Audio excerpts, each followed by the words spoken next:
Hello, this is Dr. Grande. Today I will analyze the case of Rob Reiner. First, I'll look at the background of this case, move to the timeline of the crime, then offer my analysis. Robert Norman Reiner was born on March 6, 1947, in the Bronx, New York City. He went by the name Rob. He was raised in New Rochelle, which is just north of the Bronx, by his parents Carl and Estelle Reiner.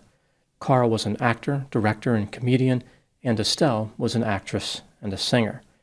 At some point, Rob's family moved to Beverly Hills, California. In 1964, he graduated from Beverly Hills High School. Not surprisingly, Rob entered show business. His first roles were very small. He appeared on shows like Batman, The Andy Griffith Show, Gomer Pyle, and Beverly Hillbillies. In 1968, he started writing for television when he worked on the Smothers Brothers Comedy Hour. Rob's big break came in 1971 when he started playing the character Michael Stivic on the sitcom All in the Family. The show was a tremendous success. It was the most watched television program for the first 5 of its 8 seasons. In the 1980s, Rob changed the direction of his career and became a director. He would go on to direct a number of films, many of them through a production company he started called Castle Rock Entertainment.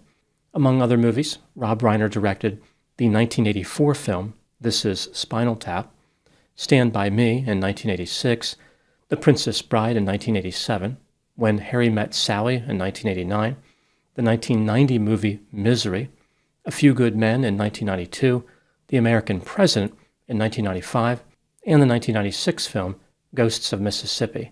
He continued directing movies after this, but several of them were commercial flops. He was never able to recapture the glory of the 1980s and the 1990s. In addition to directing, Rob continued to act, but only in small roles. As far as his romantic life, Rob married the actress Penny Marshall in 1971. She was best known for playing Laverne DeFazio on the television sitcom Laverne and Shirley. The couple divorced in 1981. In 1989, Rob married a photographer named Michelle Singer. They went on to have 3 children, Jake, Nick, and Rami.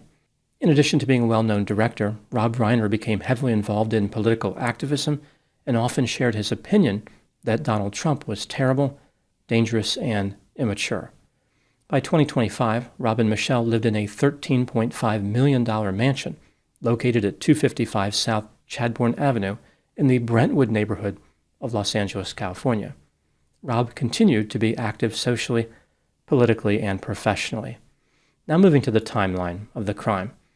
On Saturday, December 13, 2025, 78-year-old Rob Reiner, his 68-year-old wife Michelle, and his 32-year-old son Nick attended a party hosted by the talk show host Conan O'Brien. Guests at the party heard the Reiner family engaging in a very loud argument. Rob and Michelle left the party not long after this. It's not clear when Nick left. On the next day, Sunday, December 14, 2025, Rob had a massage appointment scheduled at his mansion. The masseuse arrived at 2 p.m., rang the doorbell and knocked several times, then left because no one answered. Rob's 28-year-old daughter Rami, who lived just across the street, went to the mansion to investigate. She found Rob and Michelle dead and called 911 at 3:38 p.m. When the police arrived, they discovered that the married couple had been stabbed multiple times and their throats had been cut. There was no forced entry into the mansion. The obvious suspect in this murder case was Nick Reiner. At 9:50 p.m. that same day, he was arrested.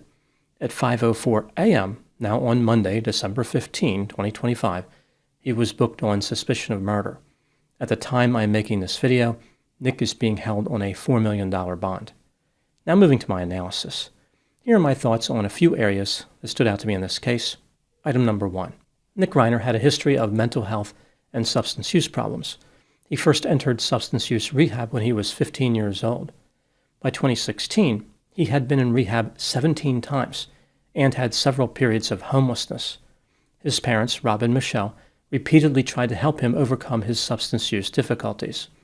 Later, during an interview, the couple mentioned how they regretted the way they treated Nick during his addiction.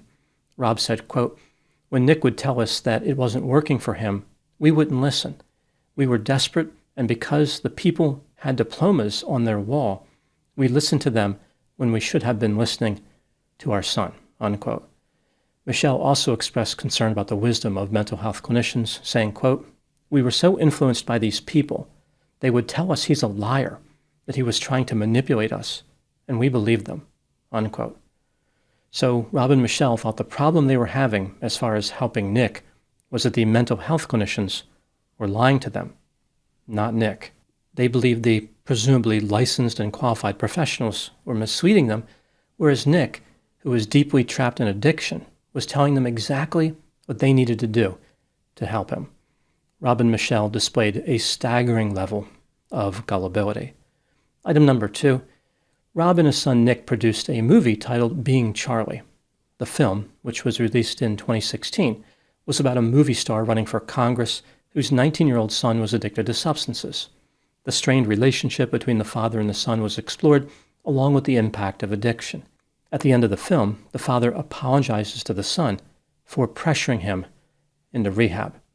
Not surprisingly, the screenplay was inspired by the real-life experiences of Rob and Nick. The pair promoted their film during an awkward interview. The interaction between father and son was detached and painful to watch. Rob seemed overly gracious and was desperately trying to please his son. He kept talking about how Nick was the expert in the film because he had lived through the substance use. Nick was distant, dismissive, flippant, disrespectful, and inattentive. During one moment in the interview, after Rob mentioned how he took Nick to a professional wrestling match one time, Nick said that his father never actually took him to that particular match, rather took him to other matches. It was almost like Nick was trying to embarrass Rob, making it seem like Rob was trying to take credit for a father-son experience that never happened. Nick claimed that he did not bond well with his father when he was younger, but working on the film made him feel closer to him. He also implied that a key motivation for him to remain free of substances was avoiding homelessness. He never wanted to be homeless again because it was too dangerous. Item number 3, what do I think happened in this case? This is just a theory, my opinion. For the purposes of this section, I'm going to run under the assumption that Nick is guilty of murdering his parents, but it is important to remember that he maintains the presumption of innocence. The accusation against him has not been tested in court. Rob Reiner was given a tremendous advantage in life by being the son of the famous actor and director Carl Reiner. Rob never felt like he was particularly talented at any one job related to making movies. Rather, he performed well in a wide variety of areas. He said, quote, "I'm not that great at anything, but I'm real good at a lot of things. I'm a pretty good actor, a pretty good writer. I have pretty good music abilities, pretty good visual and color and costume sense. I'm not great at any of these things, but as a director, I have the opportunity to utilize all these things in one job," unquote. Rob's assessment of his abilities was correct. The best use of his talent was directing films. He had tremendous success in this area and established himself as a notable director. Rob took the amazing opportunity he was given by having a Hollywood legend as a father, and he made good on it. When Rob had his son Nick, he was about 46 years old. Having a generational gap this wide isn't unusual, especially in Hollywood, but it may have contributed to some difficulty with Rob monitoring or supervising Nick's behavior. In addition, Rob was a busy director. He might not have had a lot of time for his son. Even so, just like Rob, Nick was born with a tremendous advantage. He was the son of a legendary director. Instead of doing what Rob did and capitalizing on this opportunity, Nick went a different direction and turned to substance use. Initially, Rob and Michelle followed the advice of mental health clinicians who were trying to help Nick. The couple believed the clinicians when they said that Nick was manipulative and deceptive. The clinicians were almost certainly correct in this assessment. Substance users often use manipulation and deception to get their way. This is something that is well established in the research literature and well known to clinicians through their experience in the field. Many people who are addicted to substances will say anything to continue their use, including statements that are false. This doesn't necessarily mean they are bad people or anything. Rather, the deceptive behavior is considered a product of the disorder. Despite his parents investing in the correct treatment for Nick, he did not recover. Rob and Michelle were very unhappy with this outcome and misunderstood the cause. Nick failed to improve because he chose to continue using drugs. Yet his parents believe he failed because the clinicians gave them bad advice. Rob and Michelle believe the clinicians vilified Nick by calling him manipulative and deceptive, when everyone should have just listened to whatever he wanted. Nick was the expert. He was the one who held the key to breaking his addiction. Rob and Michelle were unable to accept the truth. What they didn't understand is that sometimes people who use substances don't recover. They will not get better until they decide on their own to stop using drugs. There is even a counseling treatment modality dedicated to this theory called motivational interviewing. A person can only recover when they are ready to recover, and Nick wasn't ready. Years later, when Nick finally stopped using substances, his parents continued to blame the clinicians. They never understood how addiction functions or what motivated their son Nick. They maintained the dangerous false belief that all the answers about his condition would come from him. All they needed to do was listen to Nick. They rejected the advice of the professionals and focused on that. The arrogance was observable during an interview when Rob said, "I know my child better than an expert does." Rob may have understood his child, but he did not understand addiction. Nick successfully manipulated his parents even though they should have known better. When a person becomes wealthy and famous, like Rob Reiner, they tend to think they know everything. They tend to believe that they are better than other people, even if they never say that out loud. Rob was a nice guy in many ways and a great director, but he was far from perfect. One of his more substantial flaws was his belief that he knew better than the experts. He failed to recognize their education and training, but he also failed to recognize their objectivity. As Nick's father, Rob was inherently biased. He could not be objective. This left him woefully unprepared in the event of Nick having a relapse in the future. Sometime not long before the murder, Nick may have started using substances again. One of Rob's neighbors told the media that Rob was worried about Nick's deteriorating mental health. It's possible that Rob fell back into his typical pattern of believing that Nick would always present the solution to his own problem. Rob was not going to take a hard line. He was not going to push Nick into rehab like he did in the past. Rather, he was going to sit back and let Nick share his wisdom about recovery. Ultimately, Rob and Michelle were murdered, allegedly by Nick. There is no way at this point to know why. Maybe his parents were about to kick him out of the guest house. Maybe he was using drugs. Maybe they were going to cut him off financially. Perhaps all three factors contributed to the tragic outcome. If Nick is guilty, then no matter what miscalculations Rob and Michelle may have made about his treatment, Nick alone bears the responsibility. There would have been no miscalculations if not for his behavior. Now moving to my final thoughts. I think the lesson learned in this case is the importance of maintaining boundaries. When parents are dealing with a child who has a substance use problem, it makes sense to have rules.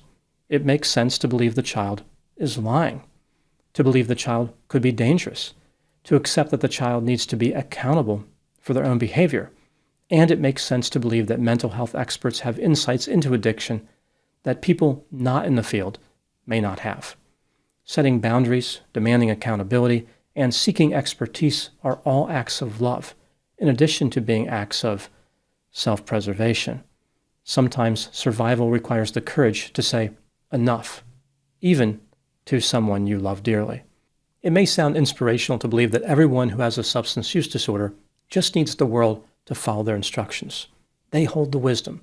They alone possess the key to smashing the powerful forces of addiction. This advice sounds so good because it's empowering. It gives all the power to the person with the addiction. The problem is it fails to appreciate the manipulation component. It fails to appreciate how desperately a substance user will embrace their own addiction, how they are really having a love affair with substances, and they will do anything to keep the romance alive. The real power they have is to accept treatment and to follow the rules, but they won't use that power until they're ready. Usually, this happens when the pain of using substances is greater than the pleasure. In the meantime, the individual may lash out and hurt people who stand in their way. Often those people are the ones closest to them. Substance use is so pervasive, it finds a way to kill people who use, as well as those who love them. Those are my thoughts on the case of Rob Reiner. Thank you so much for watching. I'll talk to you soon. Rob Reiner is one of those polarizing figures, primarily because he became involved in political activism. About half the people in the United States love him, and about half maybe not so much. Whenever somebody becomes a political activist, they're going to alienate one side or the other. Not surprisingly, as a member of the Hollywood elite, Rob Reiner was liberal. He did not like conservative values and, of course, did not like Donald Trump. Whatever his political beliefs, Rob Reiner was a talented director. He had a string of successes in the 1980s and the 1990s. I think the reason his career went downhill after that wasn't about losing his talent or becoming a political activist. I think it was more based on this idea that he was making movies that he wanted to make, movies that he believed in. He was trying to make films that educated the public about various topics, like substance use. So the emphasis on financial success really wasn't there anymore. Rob was already phenomenally wealthy. He didn't need any more money. It just didn't matter to him. So he continued to be talented, and he continued to work right up until his death. He will certainly be remembered as a great director, someone who really did have a number of skills that he was able to bring together, just like he said. Rob was able to accurately assess his abilities as a director. On the issue of substance use and understanding Nick, Rob didn't perform as well, but this is really understandable. Again, many substance users tend to be manipulative, and they have a lot of leverage over people who love them. So his final lesson, I guess, to the world, Rob's final lesson, is really about being careful when dealing with a relative who uses substances. The story isn't about how Rob's a bad guy or how Rob made a mistake. The story is about how people like Nick can be very hazardous, and it's important to have firm boundaries.